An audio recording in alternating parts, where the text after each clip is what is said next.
celebrating the power of possibility. My name is Kimberly Hill Davis, and I believe that anything is possible.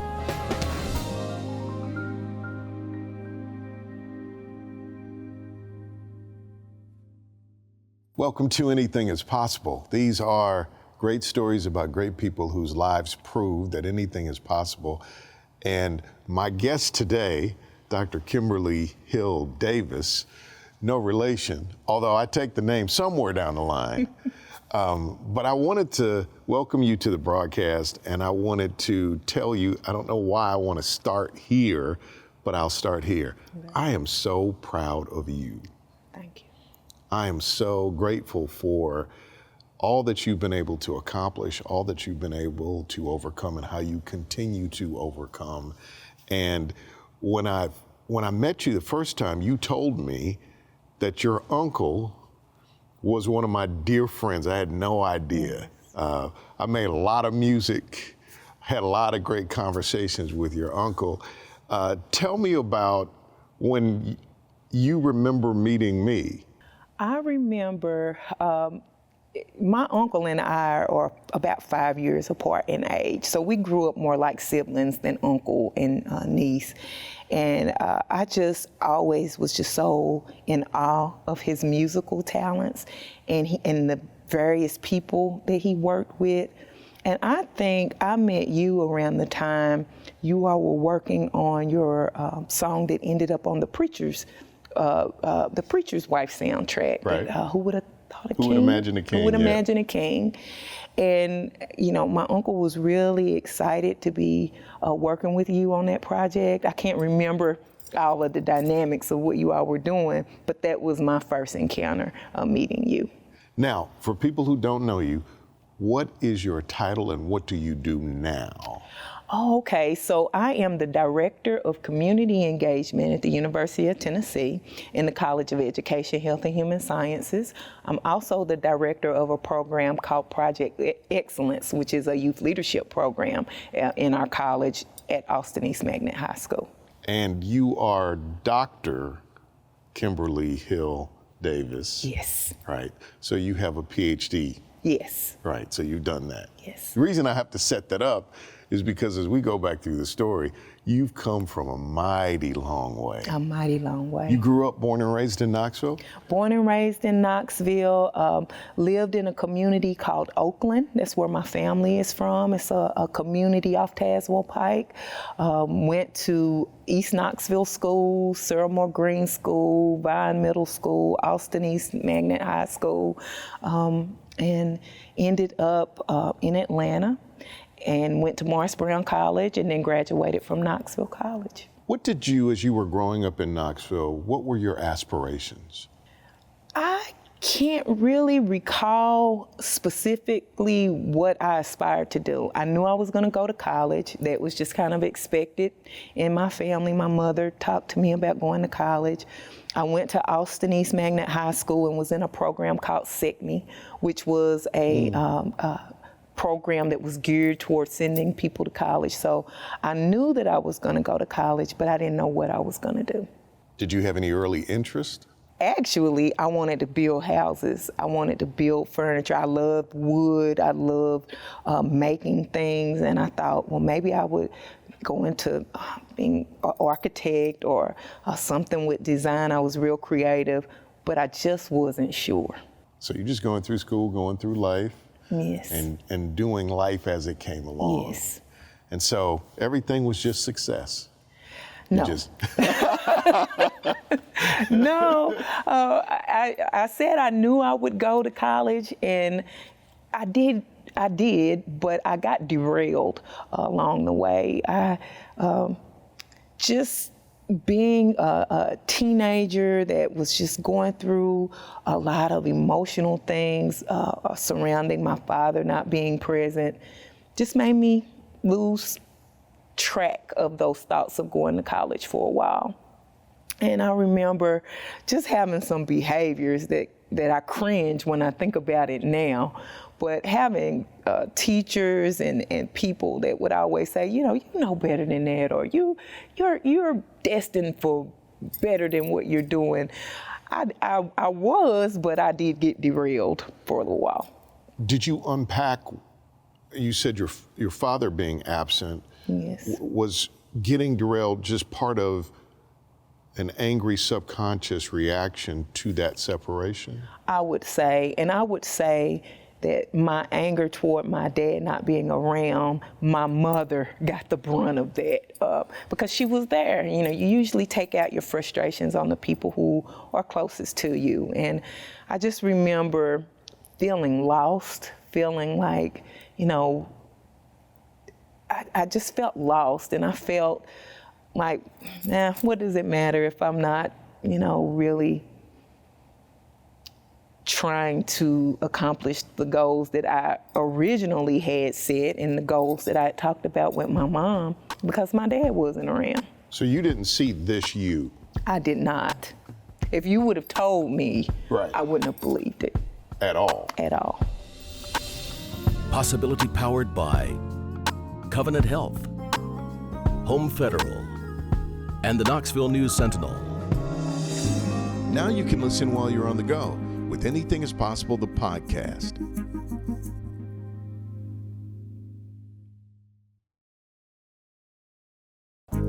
So, how low did you go? I was so low, even though I was in college prep classes and was on that track and was a fairly good student. I found myself in the 11th grade being kicked out of school and told to try it again next year because my behavior had just gotten to the point where Knox County said enough. And so being a person that was embarrassed by being put out of school, I was like, I won't be trying it again next year. I won't go back. And my mother said, well, you're gonna have to do something. You can't just be out in the world. And so I said, well, what am I gonna do? I'm not in school. I was working at Crystal's, making burgers, fast food. And my mom said, you have got to do something.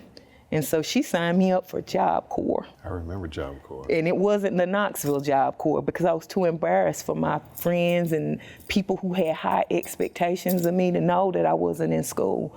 So I ended up going to Job Corps in Atlanta, Georgia. What was that like? Scary. Whereas I knew the lay of the land. How old were you? I was 16, going on 17.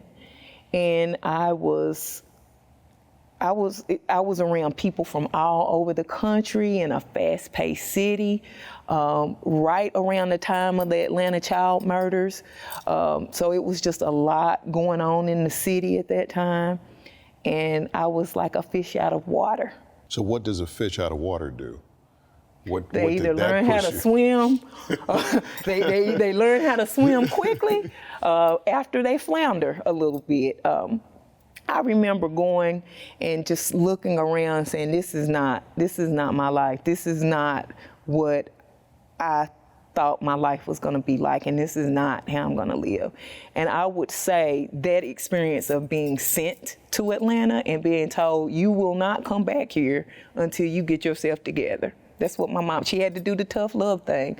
Get yourself together or you're on your own. So did you?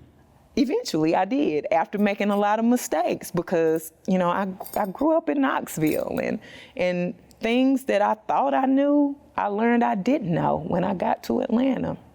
And so what I did was, because I had been a successful student, I just had some behaviors that were not very not conducive to success.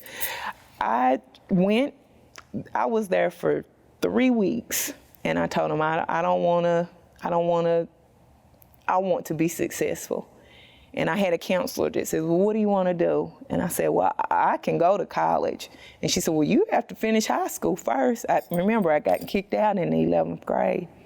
And so I took my GED. Usually you have to go through a series of, classes to get your GED, but I just kept telling them I can get my GED. I was a good student.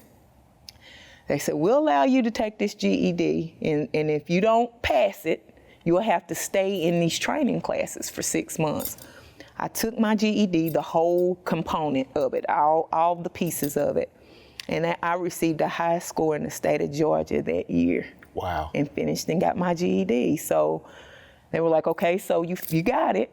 These are your options. You can train to be a CNA, you can train to be a cosmetologist, or you can go to Morris Brown College. I said, I'll go to Morris Brown College. So I was able to live on Job Corps campus and go to Morris Brown College. And that was during the time of a different world. And I mean, and I'm at an HBCU, and I'm just, you know, but I'm still a child, but trying to live like an adult.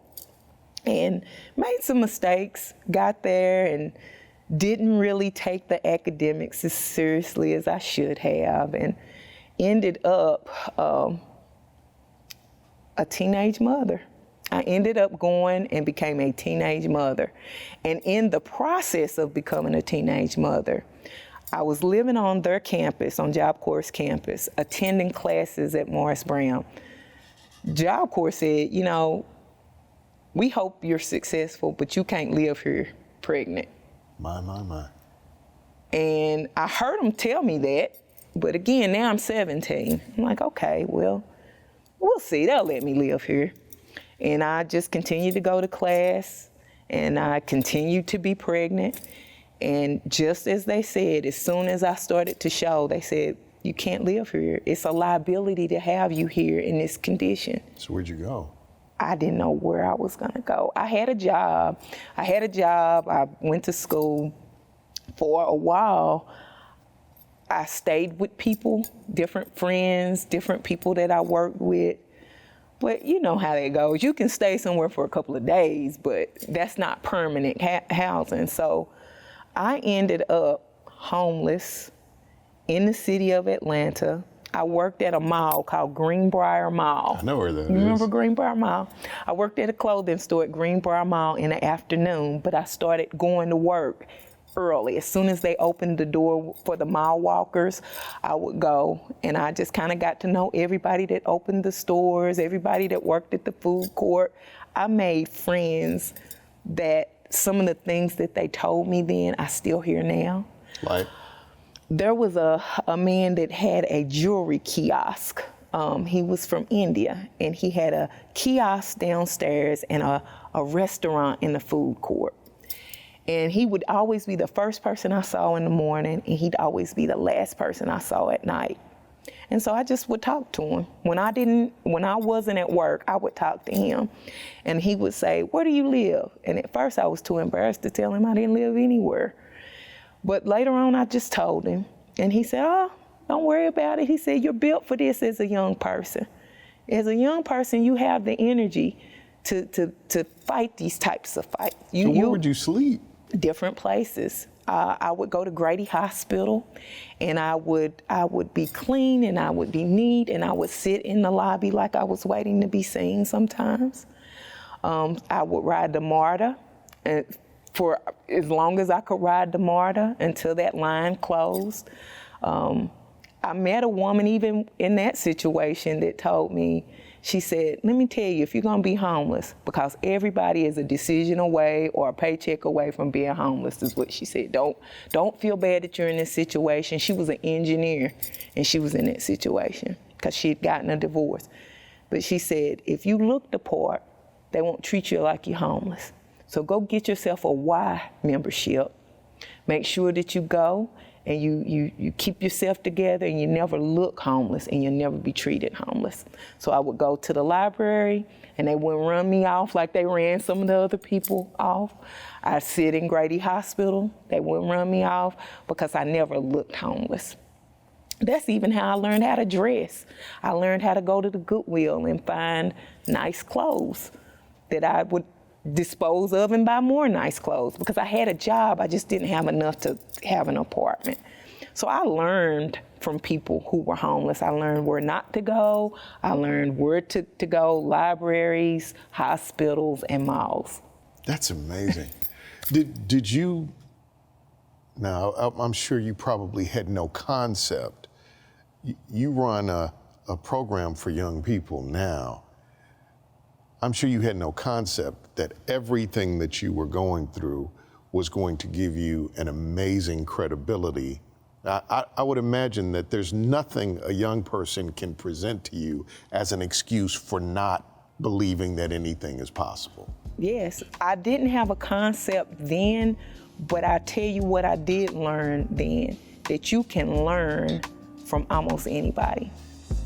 If you are observant enough and you're willing and you're teachable, you can learn lessons that'll save your life.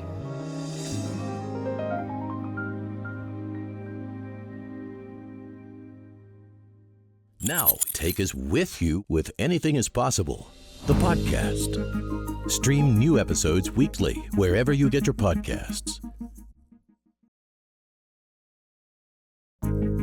What kind of conversations are you having with God as you're going through all of this? And was God a part of this journey? Oh, he absolutely was a part of the journey. So going back to the man that I met with the jewelry kiosk, he told me, he said, God gives young people strength and old people wisdom. I remember him telling me that. And he said, right now, I needed to rely on my strength to get through these things and these obstacles that I was going to. But it was going to give me wisdom as an older person that I'll be able to use for the rest of my life. He told me that. Wow. And he was right.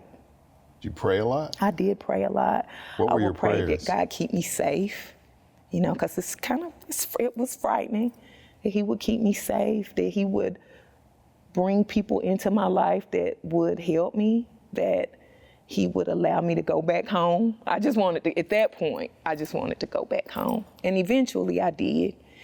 But it was mainly just to protect me, keep me safe. You're pregnant. All of that by itself would have been enough. Yeah. But you are with child. Yes. What happened? So I told you I would go to Grady Hospital and I would sit in the lobby until it was, really late. And then I'd try to dip off in a corner somewhere and catch sleep until early in the morning where I'd catch the MARTA.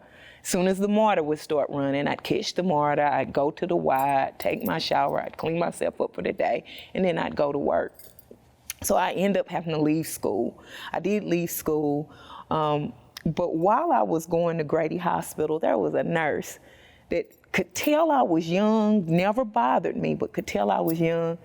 And she walked up to me and she said, who are you here with? And I'm stuttering around, because nobody had really said anything to me all this time. This had been going on for months and nobody said anything to me. But this lady, I noticed her looking at me, but she never bothered me. This particular day, she said, who are you here with? And I couldn't give her an answer. And I busted out crying. And I said, I'm not here with anybody. And I told her my situation. And she said, who's your doctor? And I said, I don't have a doctor. And she said, you don't have a doctor? And by this time, I'm like going into my 7th month. I said, no, I don't have a doctor. So she said, let me draw your lab. Let me draw some labs. So she went and talked to somebody, came and drew labs, and just basically told me, that I was beginning to have gestational diabetes because my lab work was off. And she said, I want you to come and see me. She gave me her schedule. She printed out her schedule, gave me her schedule.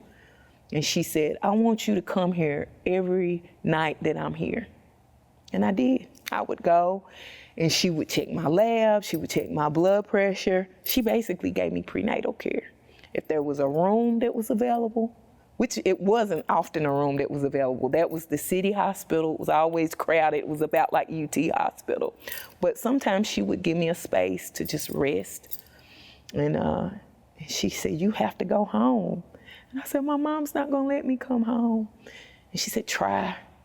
And the people that I worked with would say, Kim, you have to go home. And I said, my mom's not gonna let me go home. And they would say, try. But I was too scared, kind of too embarrassed and too prideful to try. But eventually I did. I called and my mom said, come home. And I came home. You came home a different young woman too. I came home a totally different young woman. I came home almost a mother. And so I came home, I had my daughter, who is now a very smart, articulate, beautiful young woman who has made her way in life. But I came home, had my daughter, and my mom said, you have to do something. It's not just you anymore. You have to do something. And so I agreed, and I went back to college. That August, I had my daughter in December. In August, I was in Knoxville College. This is amazing. Yeah. So now what are you believing about your life at that point? Now I'm believing I'm gonna be okay. I know I'm gonna have to go through some things, but at this point I have the confidence that I'm gonna be okay. What was building that confidence? What was giving you that confidence? Faith and the previous experience of surviving Atlanta. Say more about that. So survival taught you survival. Survival taught me survival, and survival gave me confidence in myself and faith that God was going to protect me and that I was going to use the things that I learned while I was in Atlanta to be productive and survive even in Knoxville. And what were those things that created the possibility? What were like the keystone things you learned that propelled you going forward? That it's okay to be afraid, but not to let fear paralyze you and not be mobile. So that's what I learned, because I was paralyzed by fear for a while. And I had to make some very quick decisions not to let fear paralyze me and to keep moving and to keep trying to do better, which was a lesson that I learned from my mom that I didn't even realize that I learned from my mom. Wow. To just keep trying to do better. My guest is Dr. Kimberly Hill Davis. This is part one of our conversation because there's way more to this story. You can watch Netflix or you can watch this movie right here. This is great.